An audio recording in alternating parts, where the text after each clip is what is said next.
la saveur divine. Cette bonne nouvelle du royaume sera prêchée dans le monde entier pour servir de témoignage à toutes les nations.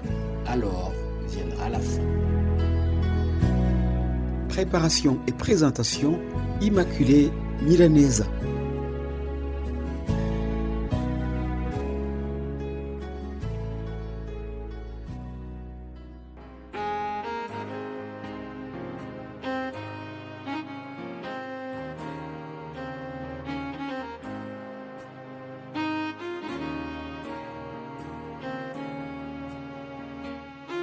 Bienvenue, très chers amis qui suivent cette émission Saveur divine.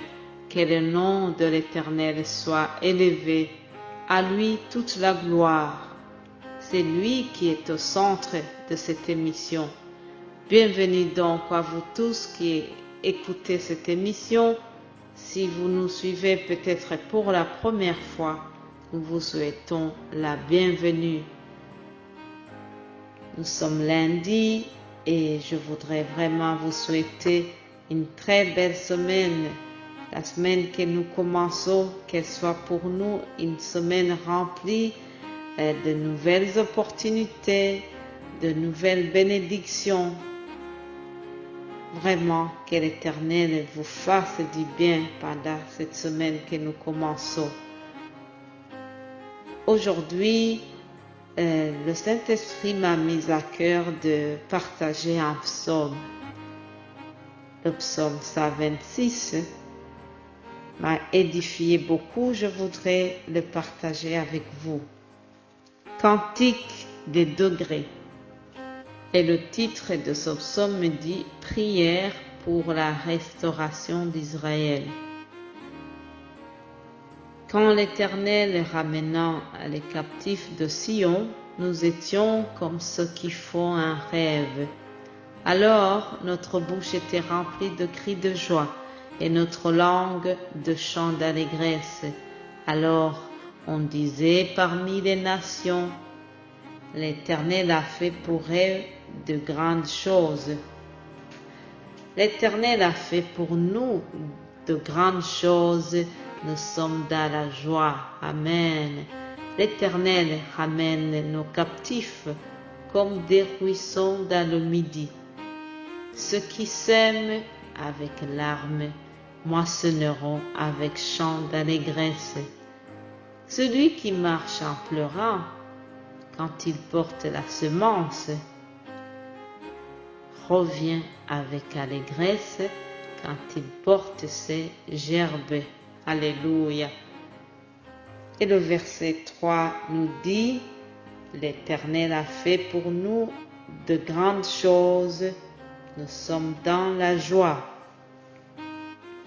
Ce milieu du psaume 126 évoque le retour à Jérusalem du peuple d'Israël après la sombre période de l'exil à Babylone. À cette époque, Babylone était une ville prospère, une ville très riche, mais en même temps, elle était pauvre au niveau spirituel, car elle était remplie des idoles. Alors, les déportés étaient maltraités et ils menaient une vie très dure à Babylone. Cependant, comme on dit, quelle que soit la longueur de la nuit, chers amis, le jour finit par se lever. Alléluia. C'est ainsi que le retour du peuple d'Israël est arrivé un jour. Alors, ce que le peuple avait rêvé pendant des années est arrivé. Ils ont eu une très grande joie. La joie du retour à la maison. Ils étaient comme dans un rêve, tellement c'était beau. Alors, je voudrais parler à deux personnes. À celle qui est en train de vivre une situation difficile, je lui dis, Prends courage. Dieu ne t'a pas abandonné. Quelle que soit la dureté de ton épreuve, garde tes yeux fixés à Dieu. C'est le Dieu de l'impossible. Oui, notre Dieu trace le chemin dans les déserts. Notre Dieu est bon. Quelles que soient les difficultés que tu es en train de vivre, écoute la promesse de Dieu pour toi aujourd'hui. Ésaïe 43, verset 2, je lis ceci. Si tu traverses les eaux, je serai avec toi, et les fleuves, ils ne te submergeront point. Si tu marches dans le feu, tu ne te brûleras pas, et la flamme ne t'embrasera pas. Alléluia, car je suis l'Éternel, ton Dieu, le Saint d'Israël, ton Sauveur. Ça, c'est la promesse de Dieu pour toi qui traverses une épreuve aujourd'hui. Dieu vient pour te fortifier. Dieu veut t'encourager. Je voudrais parler aussi à quelqu'un qui est dans la joie, à quelqu'un qui vient de sortir d'une épreuve et qui a la joie suite à une bénédiction quelconque. Si tel est ton cas, n'oublie pas de rendre la gloire à ton Dieu. Dis comme David dans son psaume 103, « Mon âme bénit l'Éternel, que tout ce qui est en moi bénisse son nom. Mon âme bénit l'Éternel et n'oublie jamais aucun de ses bienfaits. » Alléluia. Chers amis, bénis l'Éternel, bénissons l'Éternel. Bénissons l'Éternel et n'oublions jamais aucun de ses bienfaits. Ce sont ces paroles des psaumes que j'ai vraiment voulu partager avec vous aujourd'hui.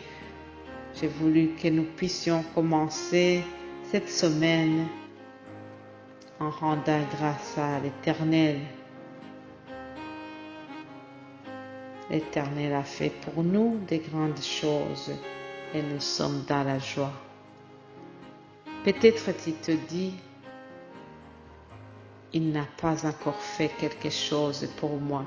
J'attends depuis longtemps, j'attends qu'il me fasse ceci et ça. Chers amis, prenez courage. Dieu n'est jamais en retard. Lorsque son heure va sonner, il fera pour vous. Alléluia. Il va se glorifier. C'est un Dieu fidèle. Gardons les yeux fixés sur lui.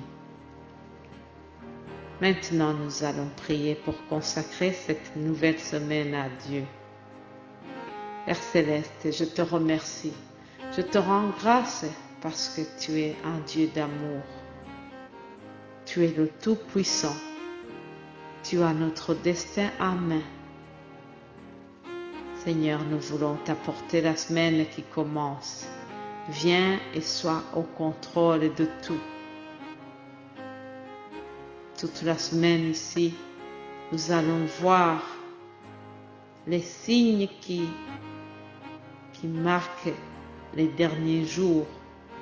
Je prie, Seigneur, que le Saint-Esprit nous vienne en aide, que nous puissions faire attention, que nous puissions rester doublement éveillés, être attentifs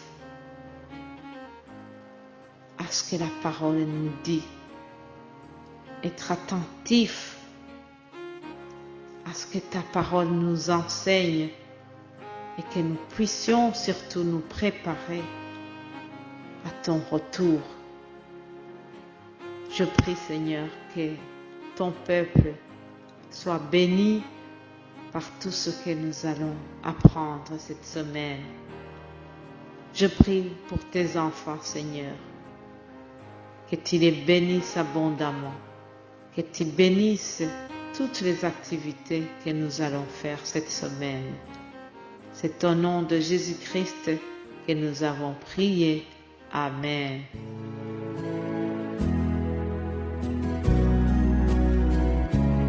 La saveur divine. Cette bonne nouvelle du royaume sera prêchée dans le monde entier pour servir de témoignage à toutes les nations. Alors viendra la fin. Préparation et présentation, Immaculée Milanesa.